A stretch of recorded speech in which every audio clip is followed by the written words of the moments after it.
Wabarakatuh. Kembali lagi bersama saya Rindika Dima Kholifatin. Di sini pada kesempatan ini saya akan menjelaskan mengenai perkembangan kognitif menurut Vygotsky dan Erikson. Kalau pada sebelumnya itu perkembangan kognitif menurut Piaget dan Brunner. Kalau yang ini menurut Vygotsky dan Erikson. Nah, untuk yang pertama, tentang perkembangan kognitif menurut Lev Vygotsky ini, dia berpendapat bahwa perkembangan kognitif ini melewati dua jalur, yaitu proses dasar secara biologis dan proses psikologi yang bersifat sosio-budaya. Untuk studi Vygotsky ini berfokus pada hubungan antara manusia dan konteks sosial budaya yang saling berinteraksi dari berbagai pengalaman dan pengetahuan.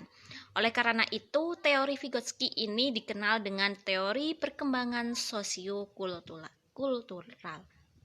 Jadi pada intinya itu, teori Vygotsky ini memfokuskan perkembangan kognitif dengan mementingkan budaya dan interaksi sosial. Selanjutnya, harus diketahui bahwa teori perkembangan kognitif Vygotsky ini ada 3 hal yang harus diperhatikan. Pertama, tentang konsep zona perkembangan proksimal. Dalam maksud konsep ini, anak yang mendapatkan tugas dirasa sulit untuk mengerjakannya sendiri. Akan tetapi, apabila tugas tersebut dibantu oleh orang dewasa atau yang terlatih, maka anak tersebut dapat mengerjakannya. Jadi pada konsep zona perkembangan proksimal atau bisa disingkat dengan ZPD itu terjadi pada usia bayi sampai umur sekitar 5 tahun. Nah, anak ini mengalami kesulitan pada pekerjaannya apabila dia mengerjakan sendiri. Namun, akan dirasa mudah apabila dia terbantu oleh orang dewasa. Yang kedua, tentang konsep scaffolding. Scaffolding ini yaitu perubahan dukungan yang dialami oleh anak selama proses pembelajaran yang terkait dengan perkembangan kognitif. Jadi intinya itu perubahan dukungan atau pemotivasian terhadap diri atau dari orang lain. Nah, untuk yang ketiga yaitu bahasa dan pemikiran. Bahasa dan pemikiran ini sangat diperlukan oleh anak. Itu yang dimaksudkan di sini adalah pembicaraan yang dilakukan oleh anak tidak hanya untuk berkomunikasi saja, melainkan digunakan untuk membantu memenuhi kebutuhan yang diperlukan. Jadi cara anak berkomunikasi terhadap bahasa yang diungkapkannya atau yang diutarakannya itu sudah mewakilkan dia melalui pemikiran yang ingin diungkapkan tersebut, melalui komunikasi dalam bahasa yang sekiranya dia mengerti. Oke, selanjutnya tentang perkembangan psikososial menurut Erikson ya, maaf. Teori Erikson ini dikenal dengan teori perkembangan psikososial. Teori perkembangan psikososial ini adalah salah satu teori kepribadian yang terbaik dalam psikologi. Menurutnya, Erikson percaya bahwa kepribadian berkembang dalam beberapa tingkatan. Erikson juga mengatakan bahwa kemampuan memotivasi sikap dan perbuatan dapat membantu perkembangan menjadi positif. Inilah alasan yang dianggap Erikson tersebut bahwa teori perkembangan psikososial.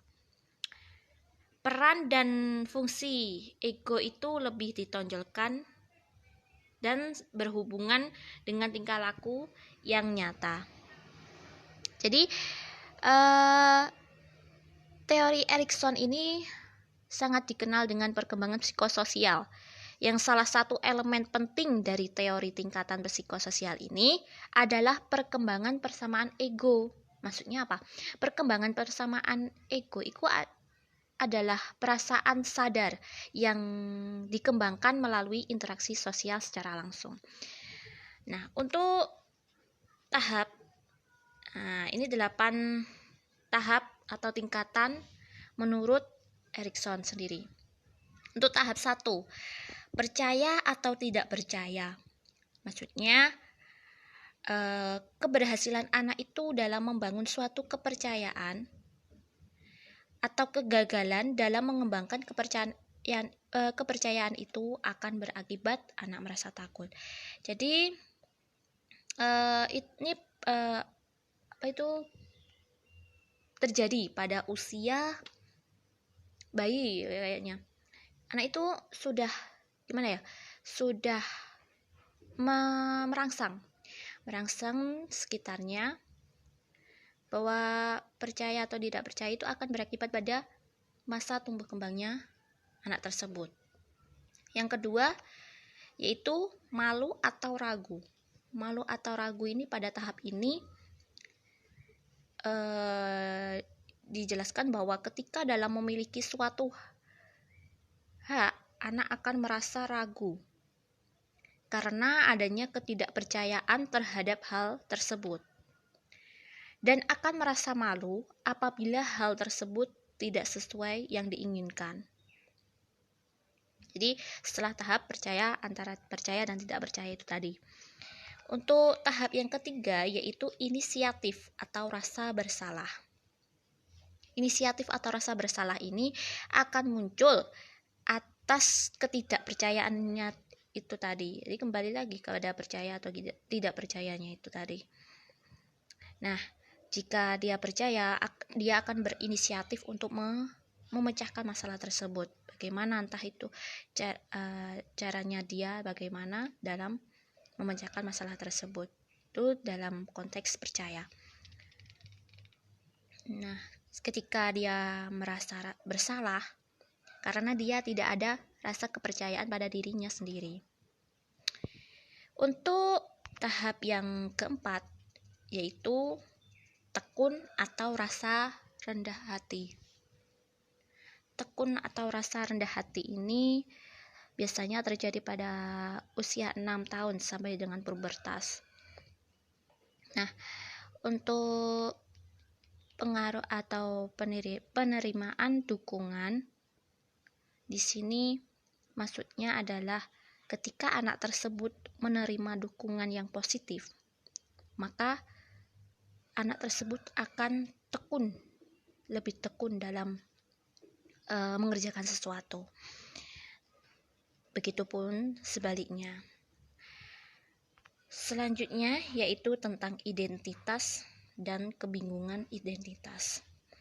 Identitas di sini maksudnya apabila anak tersebut dilatar belakangi oleh pengalaman atau pelatihan yang positif, maka anak tersebut akan kedepannya akan memiliki identitas yang positif pula.